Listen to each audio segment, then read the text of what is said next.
아주 딱딱하게 굳어버린 규칙이랑 신앙의 진짜 핵심이 정면으로 부딪히면 과연 무슨 일이 일어날까요? 오늘 우리가 깊이 들여다볼 이야기가 바로 이 질문에 대한 아주 강력한 답을 담고 있습니다. 자, 시간을 훌쩍 거슬러 올라가 볼 텐데요. 2000년 전이 아니라 지금으로부터 그리 멀지 않은 1970년대 이야기부터 시작해 볼게요. 당시 한 교회의 오랜 전통을 그야말로 시험에 들게 한 아주 흥미로운 문화운동이 있었습니다. 이때가 바로 예수혁명이라고 불리던 시대였는데요. 히피라고 불렸던 젊은이들이 삶의 의미를 찾아 헤매고 있었죠. 문제는 이들이 기존 교회의 틀에는 전혀 맞지 않는 사람들이었다는 겁니다. 한번 상상해 보세요. 한쪽에는 정장의 단정한 머리, 아주 격식 있는 전통을 중시하는 교회가 있고요. 다른 한쪽에는 맨발의 긴 머리, 겉모습부터 행동까지 모든 게 완전히 다른 젊은이들이 있었던 거죠. 척 스미스라는 목사님도 처음에는 이들을 거부했습니다. 하지만 곧 아주 중대한 선택의 순간을 맞이하게 돼요. 과연 우리 신앙의 핵심이 뭘까? 복장 규정 같은 형식을 지키는 걸까? 아니면 사랑으로 생명을 구하는 걸까? 하는 고민에 빠진 거죠. 결국 그는 형식이 아니라 생명을 선택했습니다. 그리고 그 순간 교회에 엄청난 부흥의 불길이 타올랐어요. 이건 뭘 보여주냐면요. 시스템보다 사람을 우선할 때 정말 상상도 못할 일이 일어날 수 있다는 겁니다. 바로 이 팽팽한 긴장감이 오늘 우리가 나눌 이야기의 핵심이에요. 자, 이제 이야기의 본무대죠. 아주 오래전 안식일의 한 밀밭에서 벌어졌던 갈등 상황으로 한번 들어가 보겠습니다. 장면 자체는 아주 간단해요. 예수님의 제자들이 너무 배가 고파서 길을 가다가 밀 이상 몇 개를 잘라 먹은 겁니다. 그런데 말이죠. 이 정말 별거 아닌 것 같은 행동이 엄청난 문제로 번지게 됩니다.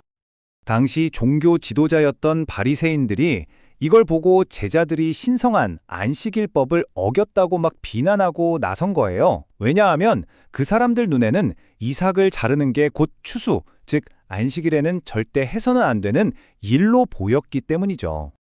여기서 정말 중요한 포인트가 나옵니다. 원래 안식일이라는 규칙은 사람들에게 쉼과 회복을 주기 위해 만들어진 거잖아요. 근데 그 규칙이 지금 배고픈 사람들을 비난하고 정죄하는 도구로 쓰이고 있는 겁니다. 자, 이렇게 해서 아주 중대한 대립이 시작됩니다. 이 비난에 대해 예수님은 미안합니다라고 말하지 않으세요. 오히려 당신들이 율법의 진짜 목적을 완전히 잘못 알고 있다고 응수하십니다. 자, 예수님의 논리가 뭔지 한번 제대로 파고 들어보죠. 예수님은 그들의 논리를 그들이 가장 신성하게 여기는 성경으로 반박합니다. 두 가지 강력한 예를 드는데요. 둘 다 사람의 생명과 같은 더 높은 목적 앞에서는 형식적인 규칙이 예외가 될 수 있다는 걸 보여주는 사례들이었죠. 그러고 나서는 정말 놀라운 선언을 하십니다. 자신을 그들이 가장 신성하게 여기는 성전보다 더 위대한 존재라고 말씀하신 거예요. 엄청난 주장이죠. 그리고 한 예언자의 말을 인용해서 율법의 진짜 의도가 뭔지 다시 한번 일깨워 주십니다. 텅 빈 제사나 의식이 아니라 자비와 생명 그 자체라는 걸요. 그리고 마침내 궁극의 선언이 나옵니다. 안식일이 진짜 뭘 위한 날인지 정할 수 있는 권한은 바로 나에게 있다. 즉, 안식일이라는 날이 사람을 위해 있는 거지 사람이 안식일을 위해 있는 게 아니라는 겁니다. 완전히 관점을 뒤집어 버린 거죠. 자, 이제 논쟁의 장소는 밀밭에서 회당으로 옮겨집니다. 그리고 상황은 훨씬 더 심각해져요. 이제는 단순히 배고픔의 문제가 아니라 한 사람의 인생에 걸린 문제가 되거든요. 예수님을 반대하던 사람들은 그곳에 있던 아픈 사람을 보고 두 가지를 동시에 생각합니다. 아, 도움이 필요한 사람이 있구나. 그리고 아, 저 사람을 이용해서 예수를 함정에 빠뜨릴 수 있겠구나. 그래서 그들은 아주 교묘한 질문을 던져요. 이 질문은 예수님이 율법을 어기게 만들거나 아니면 고통받는 사람을 외면하게 만들려는 그야말로 완벽한 함정이었습니다.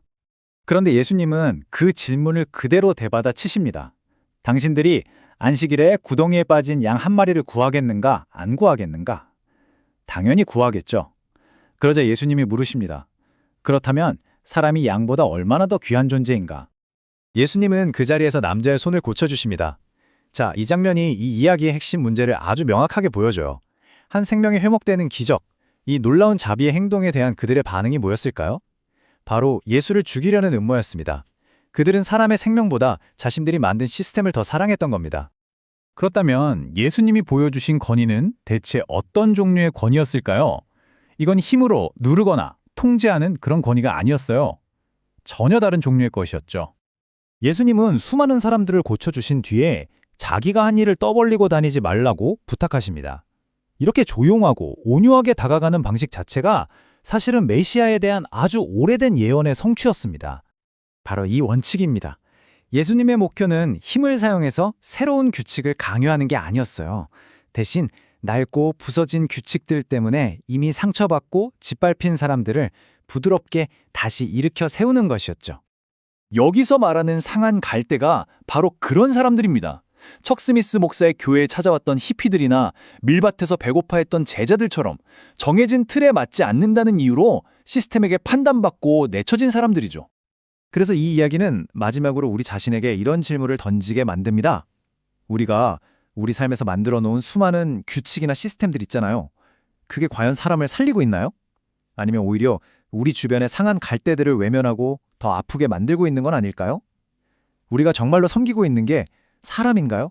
아니면 그저 시스템 자체인가요?